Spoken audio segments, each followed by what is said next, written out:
We are starting with the first chapter, Relation and Function. The first unit, Relation and Function, comprising of chapter 1 and 2, is of 8 marks. So relation and function, these two words are not new to you. In class 11th, you have read about relation and function.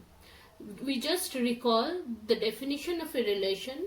A relation R from a set A to set B is nothing but a subset of the Cartesian product of A with B.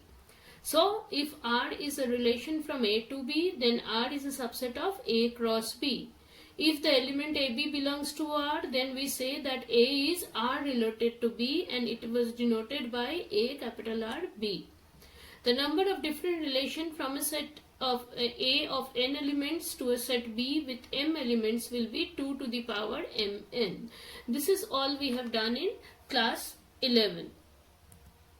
This class, our main focus will be on different types of relation.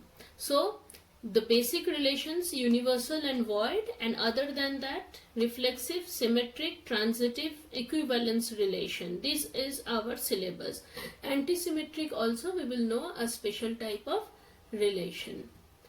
Universal relation. Since we know every set is a subset of itself, so A cross B is a subset of A cross B. Hence A cross B gives us the universal relation, or it is also called the total relation. In this case, every element of A is related to each element of B. Similarly, from set theoretical knowledge, we know that the null set phi is a subset of every set. So, phi being a subset of A cross B defines a relation from A to B, which is called the void or the empty relation, where no element of A is related to any element of B. Reflexive relation. A relation is said to be reflexive when every element of A is related to itself. So please pay attention. A has to be related to itself for each and every element of the set A. If you find at least one element which is not related to itself, then the relation will not be a reflexive relation. For example, if A is the set of all males in a family, then the relation is brother of is not reflexive, because one person is not the brother of it himself. Similarly, the relation R given by 1, 1, 2, 2, 3, 3 over the set 1, 2, 3. Now you can see clearly each element is related to itself. It is a reflexive relation.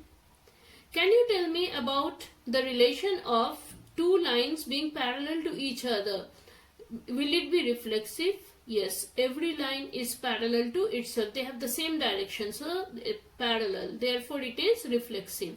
And what about the relation is perpendicular to? Since a line cannot be perpendicular to itself, so it is not a reflexive relation. So it is clear. How do we check whether a given relation is reflexive or not? Next is symmetric relation. A relation R is said to be symmetric if AB belonging to R implies that BA also belongs to R. That means if A is related to B, then it must imply that B is also related to A. Then it is called symmetric relation. Same example we consider. If A is brother of B, then B is also brother of A in the set of all males. Therefore, it is a symmetric relation. If A is the set of mothers and B is the set of children in family, then the relation is not symmetric, because if A is mother of B, then B cannot be mother of A. So, it is clear. What about those two relations? L1 parallel to L2. Then L2 is also parallel to L1. So this relation of being parallel to each other is also symmetric.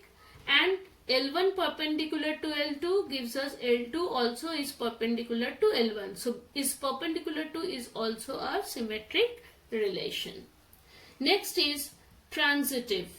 A relation R is said to be transitive. Transitive means a transition is taking place. So if AB belongs to R and BC belongs to R, then it implies that AC belongs to R. That means if A is related to B and B is related to C, then it implies that A should be related to C. Okay, so the relation is brother of if AB belongs to R and BC belongs to R. This implies A is brother of B and B is brother of C. Then obviously A will also be brother of C. So it is a transitive relation. Now see this relation R having 1, 1, 2, 2, 3, 3, 1, 2, 2, 3. Now here you see 1, 2 is there, 2, 3 is there, but 1, 3 is not there. Therefore, it is not a transitive relation. The relation of is perpendicular to in the set of straight lines. What can we comment about that?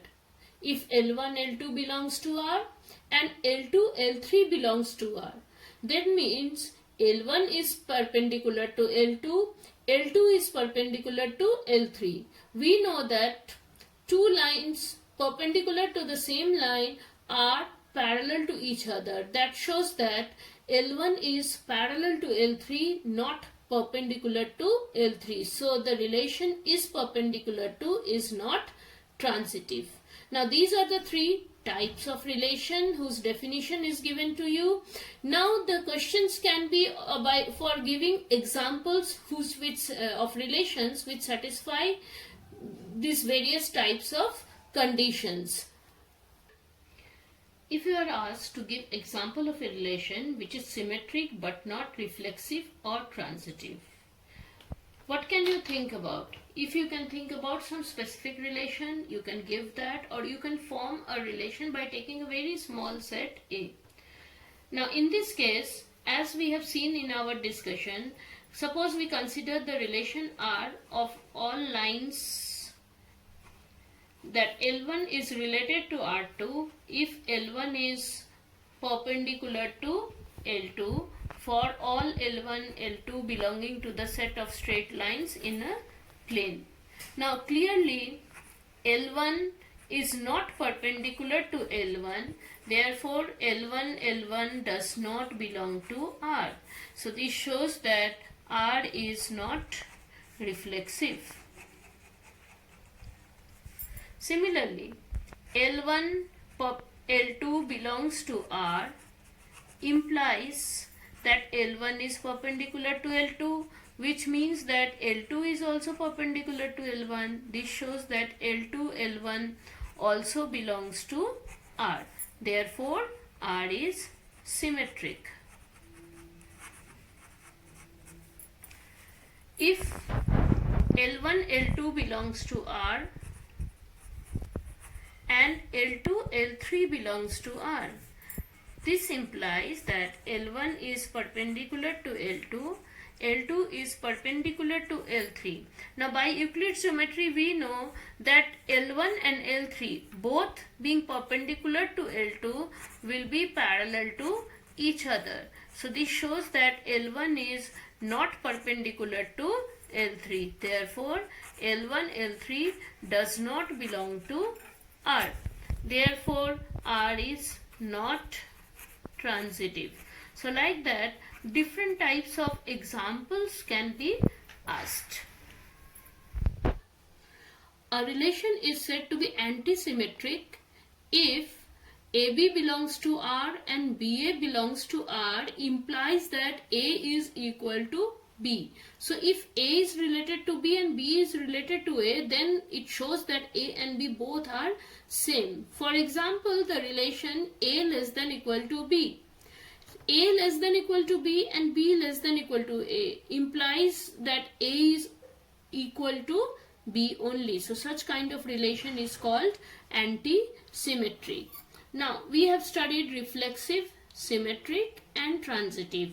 If a relation falls in all these three categories, then it is called an equivalence relation. So a relation is an equivalence relation if it is reflexive, symmetric and transitive.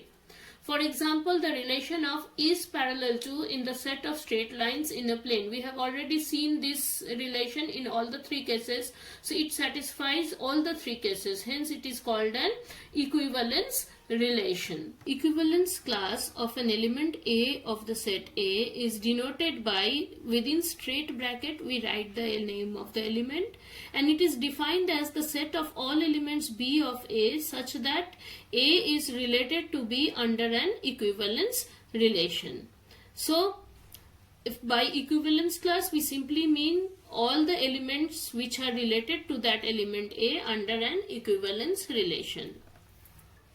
Suppose A is the set from 0 to 6 integers.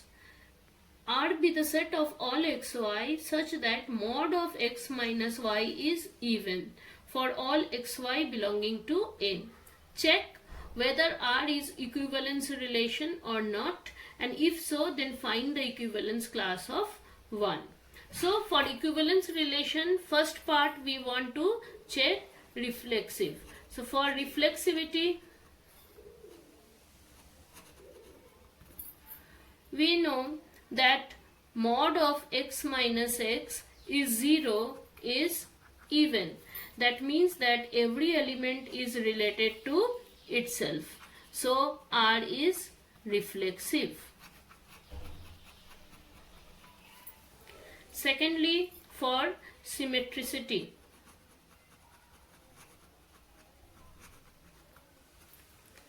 Let xy belongs to R. This implies that mod x minus y is even. Now, mod y minus x can be written as mod of minus 1 into mod x minus y, that is equal to mod of x minus y. So is also even. This shows that yx belongs to R. Therefore, for xy belonging to R, we get yx also belongs to R. Hence, this relation is symmetric. Thirdly, let us check for transitivity. For transitivity, what we have to do? We have to take two ordered pairs. Let AB belongs to R and BC belongs to R. So this implies that mod A minus B is even and mod B minus C is even. So this means that A minus B is plus minus 2m and B minus C is plus minus 2n. Let us consider A minus C. A minus C can be written as A minus B plus B minus C. So that will be plus minus 2 times m plus n. So this is also even. Therefore, mod A minus C is even and hence AC also belongs to R.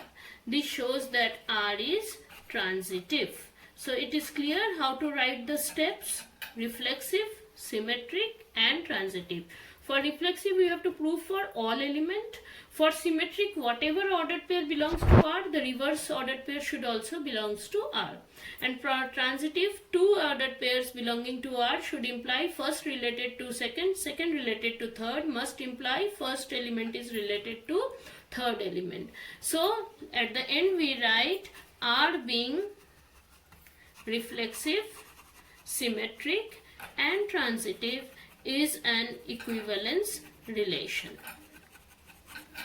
This is how we prove.